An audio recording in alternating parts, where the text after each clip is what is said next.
What's up, guys? Your boy Boma and Huss from MMA Debunked. This is our UFC 328 just ended. We got a lot to talk about, and we're gonna start right now, like off rip. We're gonna start with the main event. Sean Strickland beats Khamzat Chimaev by split decision. What the fuck, dude? What, bro? I couldn't believe it. I couldn't believe it either. I couldn't believe it. There's no way. Okay, let's talk about it, bro. Did you have Strickland winning? I mean, I thought Khamzat Chimaev was gonna breeze through this guy. I know. Okay, we made videos on it. But Sean Strickland, I don't know what he's doing. I don't know what kind of voodoo he's doing. But to be a two-time middleweight champion and his wins are against Israel Adesanya after he just knocked out. I just saw he hit his two title fight wins are the middleweight champions, like winning the belt. Yeah. The two biggest underdog like wins ever in middleweight championship history, both by Strickland. So he's doing some sort of fucking magic because there's no way he won. And I mean, I give it to him. He was the better man tonight. I thought he won after, like, when the bell rung, I thought he won the fight. Right. But Khamzat Chimaev is a fraud. He's a fucking fraud. Khamzat is an actual fraud. This was crazy. I mean, in our videos, we said, like, I thought Khamzat was going by second round submission. And what do you know, in the second round, Khamzat Chimaev looked gassed. Yes. Like, what the fuck, dude? All credit to Sean. I mean, he was the better man tonight. When the decision came, I had no idea who won. Yeah. It could have went split either way. It could have been a tie. Like, I don't think there was wrong a decision. I think Strickland winning, I mean, if you told me bet money who's going to win the decision, I'd say Strickland. It just felt like he did a little bit more. And he looked like he had better positions. Yeah.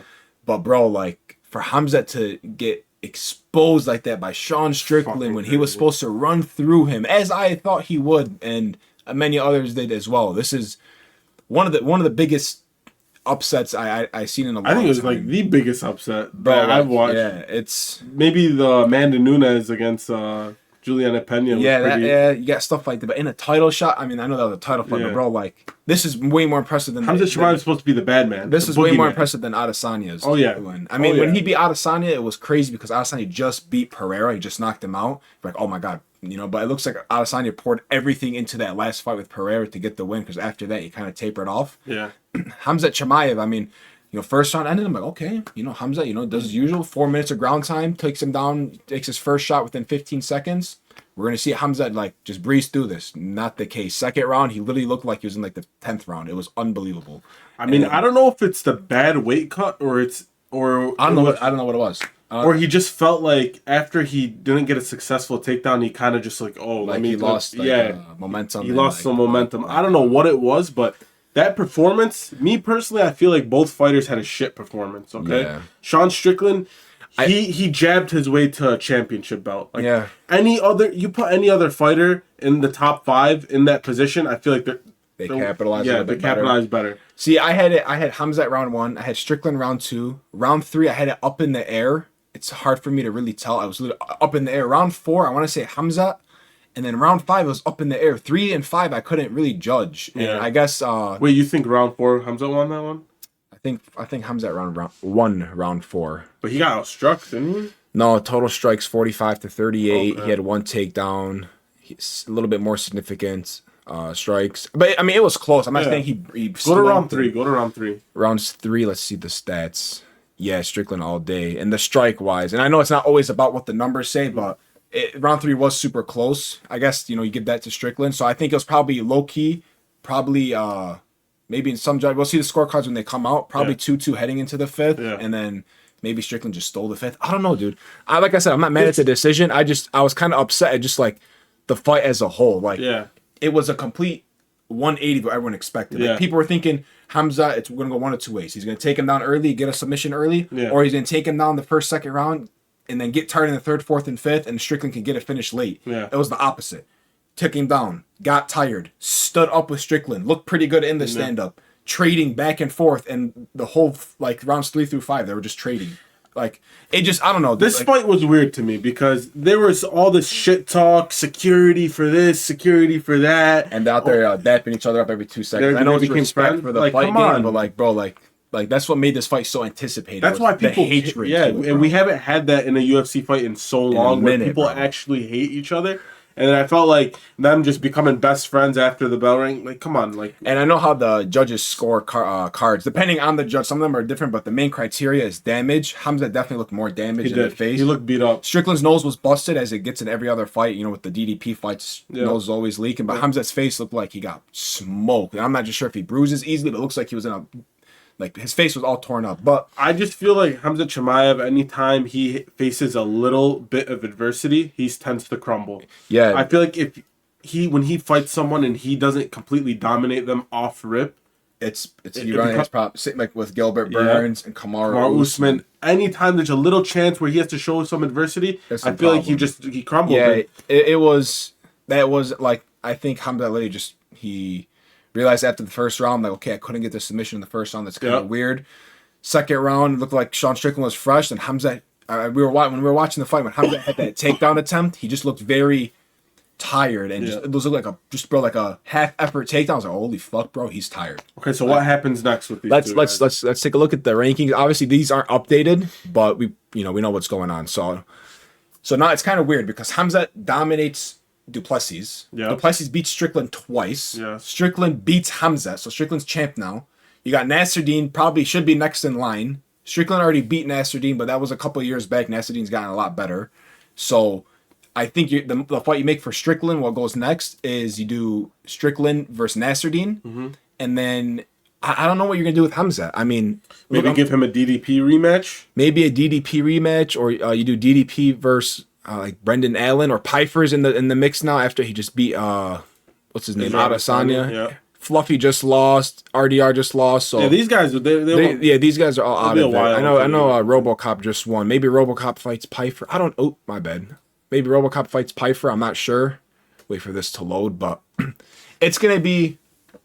I don't know. I say Strickland fights Nasruddin next. I think that's for sure the fight. You have to make for sure the fight. Give Nasruddin the rematch. And he deserves it too. He deserves it. And then Khamzat, he's probably gonna take time off as he always does. Yeah. Probably throw him, maybe DDP rematch or fucking Brendan Allen. I don't know, dude. It's tough. Middleweight isn't too deep right now, as we know. Like, but you respect the decision, right? I think the decision was fair. Yeah. I knew it was split 100% going into the judges' scorecard. I knew it was split. I just couldn't tell you who won. But when they read Strickland, I was like, oh, okay, Strickland won. Like, I'm not surprised, you know?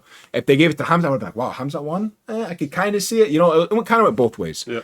So that's, by the way, both of our picks. If you watch our other video, we both picked Khamzat to win by submission. I think I took submission in the second. I think you took submission maybe in the first. Yeah. I said like the first 30 seconds. I thought he was going to smoke him. Right. All right, next. We'll go to the next fight. Banger of a fight. Fight of the night. Joshua Van versus Tetsuro Taira.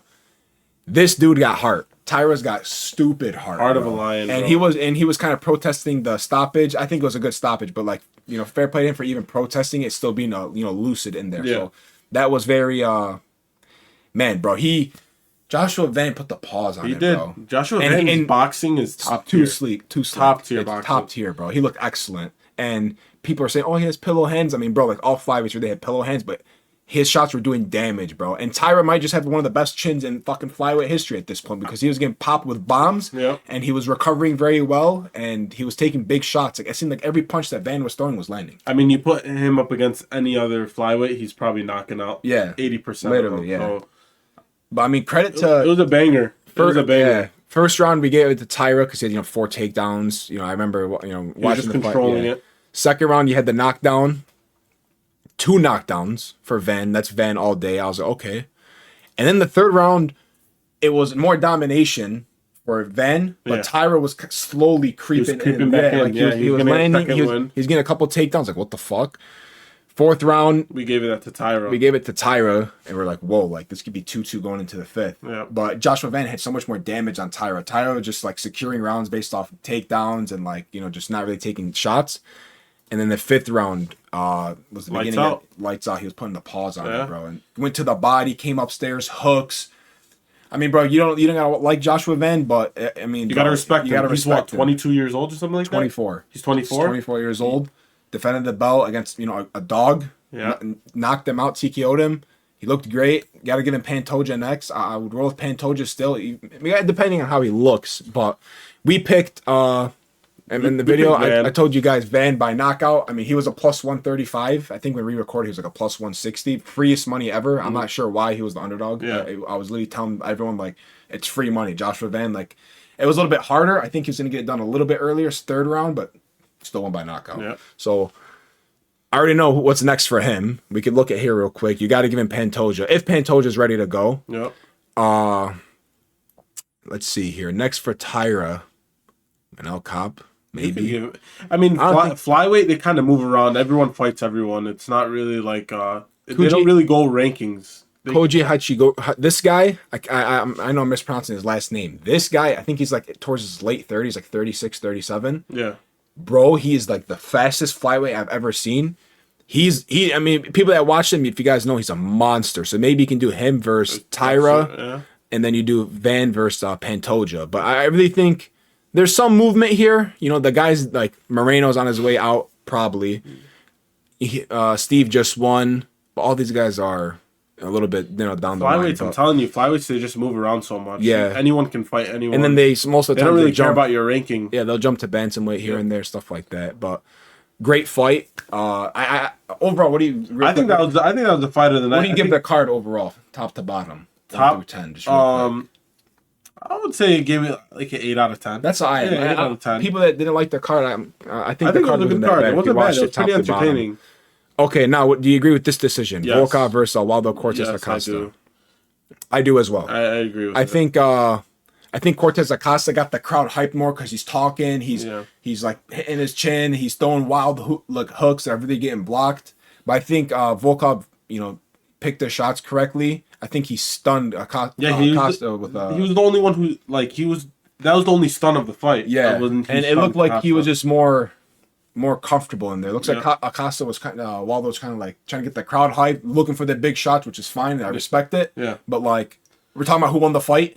I think Volkov won the fight. And he was mixing it up too. Yeah. I don't know about 30-27 like that one judge gave. I'd give it 29-28. I had 29-28. Yeah. But I mean but heavyweight. Next week heavyweight. I mean next month, next card heavyweight's gonna get a big twist. We don't know what's gonna happen. You got Pereira versus Gan.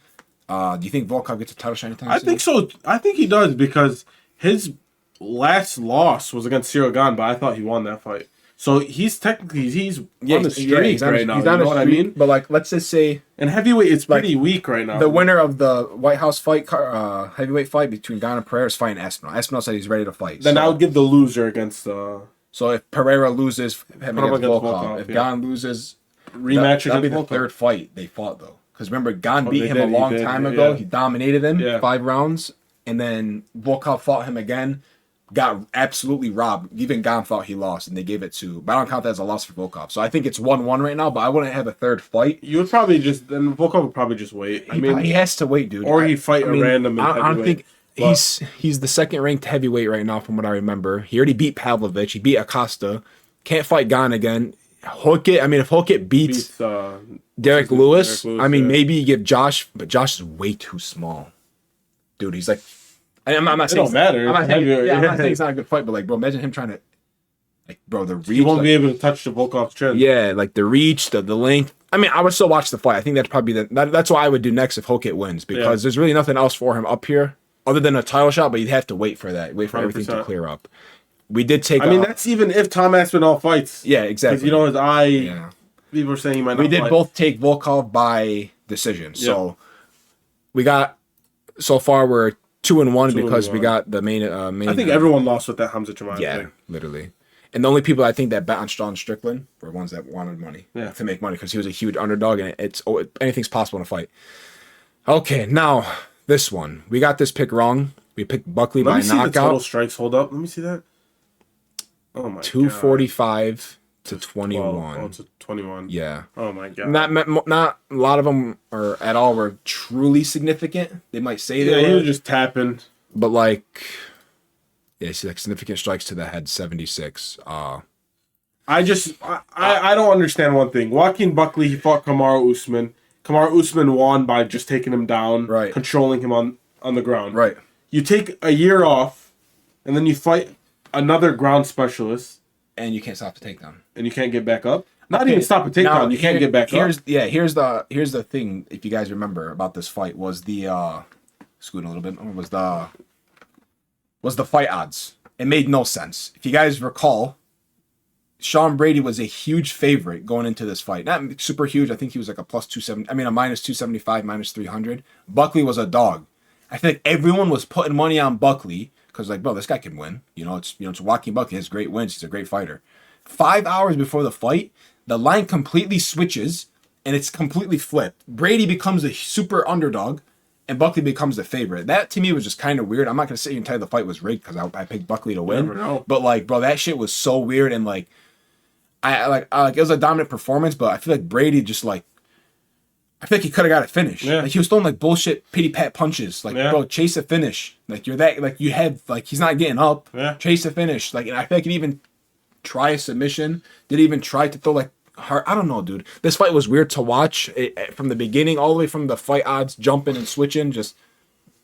And then Joaquin Buckley, he's throwing kicks. The first kick he throws, takedown.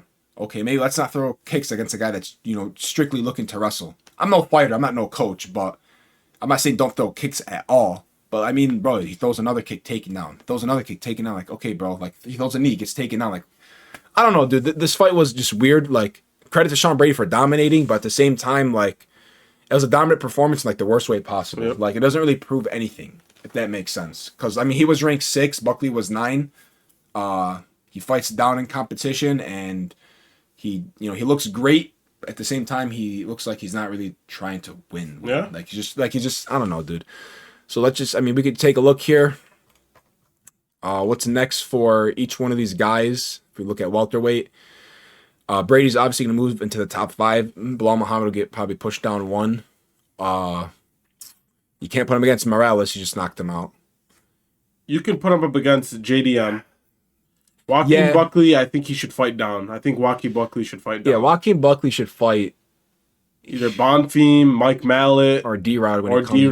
But he should. I don't think he should fight Mike Mallet probably, just because Mallet just won. He just won in the main event. Or they might throw Leon Edwards, Joaquin Buckley. Or that, you could do that. Possibility. You could do that. That. I think either Joaquin Buckley fights Leon Edwards or he fights down. How do you think Brady does against He gets knocked out. But against who? Pratis? He can't fight Pratis. Oh, Pratis will flatline him. Yeah. How about JDM? Do you think JDM keeps it standing, or he gets taken down? Just how JDM is sort of like on the fraud watch, dude. He's such a wild card because he fights a wrestler in Bilal Muhammad, stuffs every takedown, lights him up on the feet, right? But then he fights Kevin Holland in stand up, goes split decision, he barely wins. Yeah. Okay, so then he fights Islam, gets dominated on the ground for 25 minutes. Yeah. And then they're like, okay, we'll give you a guy that's a pure striker. You're gonna fight in your backyard. On your time, it's absolutely and dominated. It was one of the worst like ass whoopings I've ever seen. I was feeling bad for JDM in that fight. It was a masterclass performance by Pratis. But anyways, I think Sean Brady, you throw him JDM. Maybe you give him a Bilal Muhammad rematch.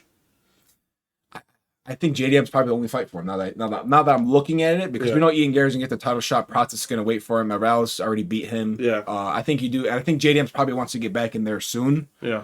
Once he like heals and stuff to get a fight. So I think you do JDM versus Brady, Buckley versus Mike Mallet for me, because Mallet just beat a washed Gilbert Burns, but like he's still he's still there. He's still there. Yep. That's what we'll do. Obviously, we picked Buckley to win by knockout, so we are 2-2 right now, which is not the best. Next up, I mean, King Green by Jeremy Stevens. I think everyone thought King Green was a win. Submission. Come on, not by submission. Not by submission. We had him as knockout, but we'll take the credit for calling the fight.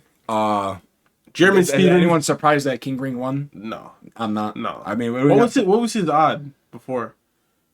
Pre-fight, it should show it right here.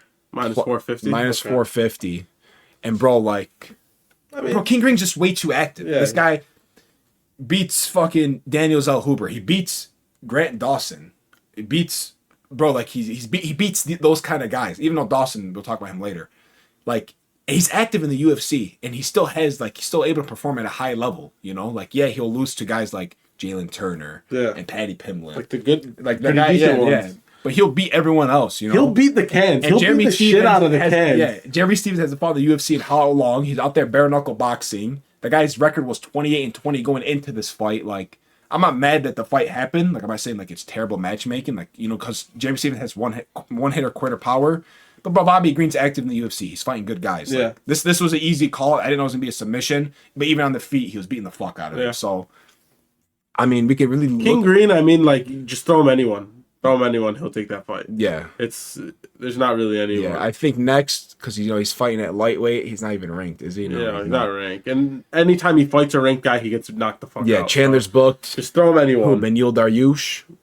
I mean, Benil Dariush probably gonna retire. He can't fight any of these guys. Yeah. Like he can't fight Chandler. Benil Dariush probably retires. Salkid? Nah, Salkid will flatline. Fiziev already flatlined him. Fiziev has a fight booked right now. Rufi already flatlined him. Rufi, Moicano. He's not fighting 9 or 8. Yeah. He's not fighting any of these guys. How is Hooker ranked 8? Anyways, yeah, I don't know. Give him another unranked guy. We're gonna watch him fight. We're gonna probably watch him knock that guy out. Yeah. Like fire. Like let's do that. You know. As for Stevens, retire. Nothing else. Or go back to bare knuckles straight up. So 3-2 on the main card. Moving on to the prelims. We said that about Gutierrez, but we thought it was going to be early. I thought it was going to be like the first 2 minutes he was going to knock him out. It looks like the first round he was kind of just picking his shots, looking around. Ozzy Diaz was trying to grapple a little bit, take some, like, was trying to shoot for some takedowns. Didn't really get any. It was 0 for 3 on him. No surprise here. Biggest favorite on the card. This guy's going to be a problem. This guy's 24 years old, built like a Greek statue. 185, looks like he's probably 205. He is going to be a problem. He's going to be a problem. If this guy, he's young. So if he sticks to it, gets behind a good team. Just don't rush. Yeah, just don't rush. And I hope they don't throw him someone have crazy. Have some good matchups. Fight another guy like Ozzy Diaz. No disrespect to him, but I don't want the UFC to be like, okay, well he's 5-0 or 5-0 in the UFC with 4 knockouts. Let's go give him they're gonna go to the middleweight division. They're gonna give him who? Like Robert Whittaker, like Joe Piper, or even Fluffy Hernandez or RDR. Like, don't give him any of these guys yet, bro. Maybe not even like the Lidsey. Just keep fighting. Keep him unranked. Like, keep him versus unranked guys just for like maybe 1 or 2 more fights. But fight different styles. Like fight a wrestler. And then break him into the top 15. Like, because this guy's a true prospect, bro. He has power straight from Cameroon, like Francis Ngannou. Straight from Cameroon. Bro, he's a monster and he's cool as fuck. So like, I don't want to see this guy get rushed into anything just because he has a lot of hype around him. He's a crazy knockout artist. I'd like to see him fight another unranked guy for his next fight, and then from there we can see how he does. But if he just takes it slow, takes his time, and really puts it all together, he's gonna be a fucking problem, 1,000%. bro. Because there's a difference between just pure power punchers that like we just known for power punching, like Jeremy Stevens. People that they're just known for their power, but once they have the power and they put it all together and they just it's not even just his hands too. He got some good kicks. Bro, he's a true prospect. He's a prospect. He's not hype. I don't think he's hype. I think he's a prospect. Yeah, he's a true prospect. Ozzy Diaz, I don't really got nothing to really talk about with him. But I wouldn't want Atiba fight any of these guys. Not yet. Soon, but not yet. Yeah. We'll put him against another unranked dude, and we'll go from there. Yep. But yeah, we got this pick right, so that puts us at 3-2. No, 4-2, because we're 3-2 on the main card. Okay, who's got this pick right? And I should have listened to him. Yoel Alvarez versus... I don't think I said submission, though. No, but you picked him to win. Versus Yaroslav Amozov. Yeah. I'm pronouncing his last name right. This dude's a fucking monster. Yeah. So I like Yoel Alvarez at lightweight. And to be honest, he only fought once at welterweight against Luque, and he won. He looked pretty good. He got dominated this fight. But, bro, this shit wasn't close. Like, I think Amozov had him down. Yoel Alvarez, broke the position, got up, threw a couple of strikes. Oh shit, he's landing. This fucking dude picked him up, slammed him, the craziest takedown I've ever seen. Straight into an arm triangle, subbed him. And bro, he's a problem for the welterweight division. Yep. He's 30-1. I think you could throw him, Buckley. He's 14, so I mean, you could throw him, Buckley. I mean, bro, like Yoel Alvarez probably has to go back down to lightweight to truly compete. Maybe he just don't want to do the weight cut. For whatever about that, but or even Michael. So Amozov, he's already ranked 14, tied for 14. So, I mean, he has to fight up. He's definitely going to move up. Put him against. I mean, let me go through the list. Who does he beat? Beats MVP. Probably takes him down. MVP is very good at neutralizing, but I don't think that's a fight that's going to happen. Mike Mallet, I'd pick this guy. Not Mallet. I'd pick Amozov. Bonfim, he's booked, I'm pretty sure. Who's he booked against? I'm not sure. I can't remember who this dude's booked against. But I would take Amozov. Maybe Usman? I think you throw him Joaquin. He'd fucking dominate Edwards. Yeah. I think you throw Joaquin. I think that's the fight. Yeah, he has to fight up now because he's probably moving to like close to the top 10. He has to fight up. Yeah. So maybe, but Joaquin's going to drop under 10. But even so, it's still a good fight. Yeah. Still a good fight to book. But that guy is bigger than Joaquin. Like he's way taller. He is lanky, and he can fucking wrestle. Yeah. So maybe it's not the the route that Joaquin wants to go. But I don't know. I don't know who you match this guy up against. I mean, I feel like he can fight all the way up to Leon Edwards, but I feel like he smokes Leon Edwards. This Leon Edwards right now. Just to be honest. Yeah. But okay, so Alvarez go back down to lightweight. Amazov, time to fight up again. Well, he didn't fight up this fight, but time to fight up. True dark horse of the division. 100%. True dark horse. Next up, Grant Dawson. I had Rebecca, you had Grant Dawson. Yeah. Grant Dawson versus Rebecca. I thought Dawson was going to win by split decision. It was kind of looking like it was going to that. It was close. And then he got a late round submission. Grant Dawson's stand-up needs a lot of work. He got dropped this fight pretty bad. He gets hit a lot, but his fucking grappling is sick, bro. The way he reverses positions, the way he fucking does, like, badass, bro. But I'm happy he got the win. He looked good. Like anytime he was not pure striking with this guy, he looked great with Mateusz Rebecki. And Rebecki's stockier and stuff. And even he was just letting Rebecca get in and just laying hard shots. So Grant Dawson's a weird one because this guy had all the hype in the world, and then he gets knocked out by Bobby Green when he was a humongous favorite. You see Bobby Green, he be knocking out. He's so inconsistent. He either knocks someone out or gets knocked out. So let's see here. He's not even ranked, Grant Dawson. Well, he deserves to be ranked. I think he would enter the top 15 after this fight. Maybe Benny. Yeah, maybe Dariush falls out. Who would I want to see him fight next? Moicano. I mean, I don't know, dude. That'd be a good fight. I don't know. It's hard to match because everyone here is pretty much booked, bro. Yeah. I don't think he'll be ranked. You can't fight this high up. Can't fight this high up. Can't fight this high up. Can't fight this high up. Can't fight. Yeah, he's gonna have to. Yeah, he might not be ranked. He might have to fight another guy that's unranked, or yeah, I don't know. It's a tough situation with Grant Dawson. I don't know what you do with him. He has a good record. He has a good UFC record, but you can't really throw him against anyone in the top 10 right now. To be honest, one, because a lot of guys are booked, and two, just I don't think he's ready for a huge jump. For Rebecca, I mean, you're not fighting another unranked guy because you are unranked as well. He's not terrible, but pretty small for the division. Might have to drop down to 45. Yep. Battle of the Unks. Both of us got this pick wrong. We're picking Jared Gordon by decision because he is just slightly younger than Jim Miller. But it looks like Jim Miller just doesn't let Father Time really catch up with him. He's still getting submissions. Still getting submissions in 2026. Fucking Jared Gordon shot for a takedown, got caught in a ghillie. That was the end of it. Classic Jim Miller fight. Yeah. It's just what he does.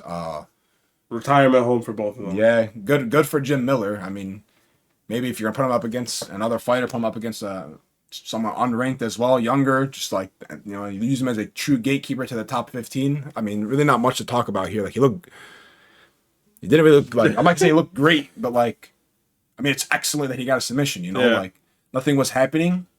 Jared Gordon shot for a takedown, got caught in a ghillie, fights over in 3 minutes. Jared Gordon's got to wrap it up. Yeah, you can't be losing to 41 or however old Jim Miller is. You gotta wrap it up. Look at the fight odds, bro. You can't lose that. Early prelims, Kopylov versus Marco Tulio. Banger of a fight, bro. Banger of a fight. I had Kopylov winning by knockout. Got very close to that. He was a plus 155.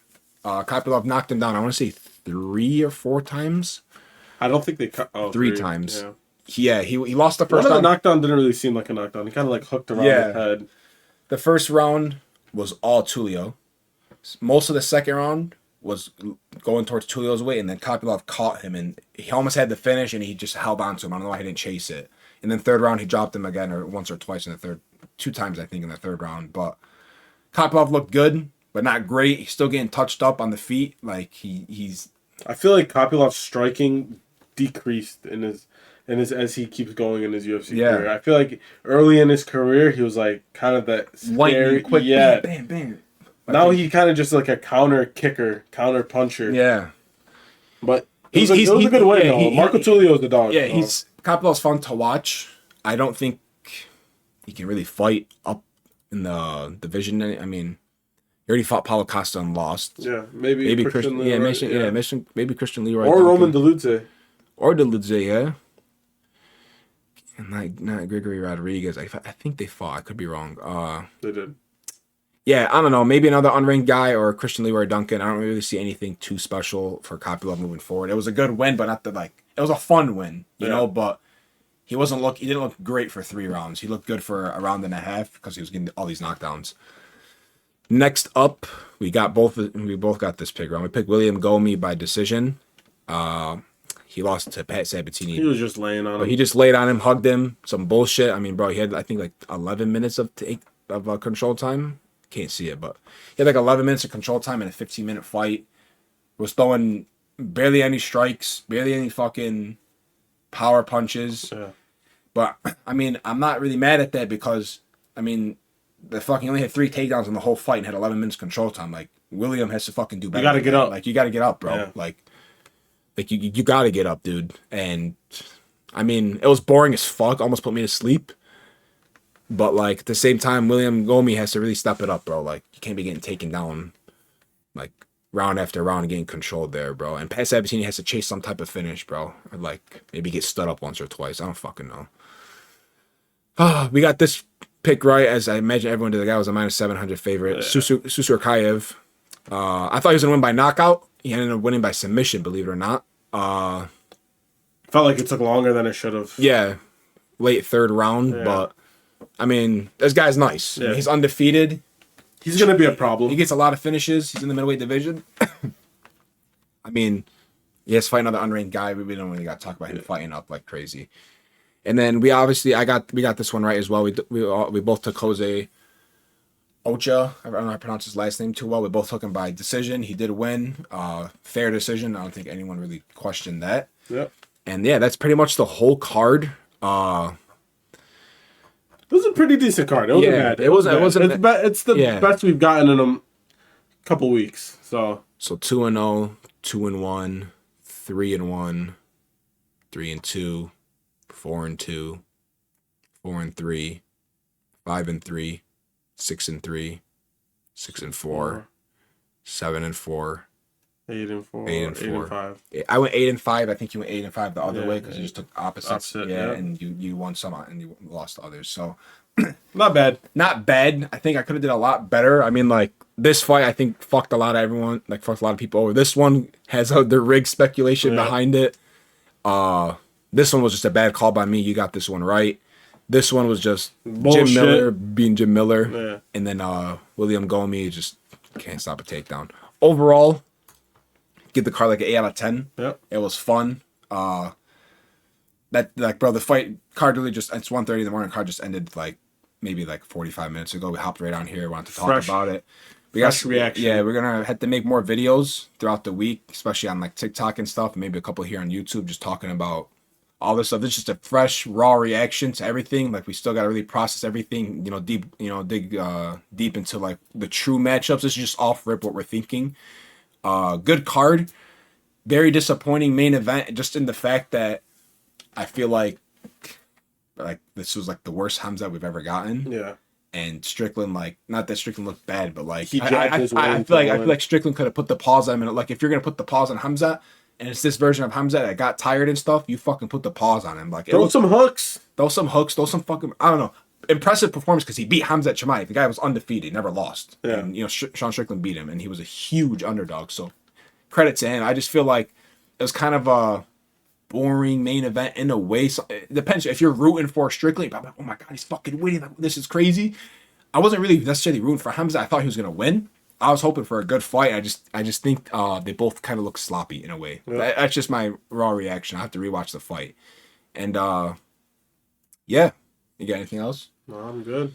It was a good, decent card. Yeah, not bad. All right, guys, like, subscribe, comment. Let us know what you guys want to see next. We're gonna get a lot more active on YouTube. Yes, sir. And yeah, we'll see you in the next one.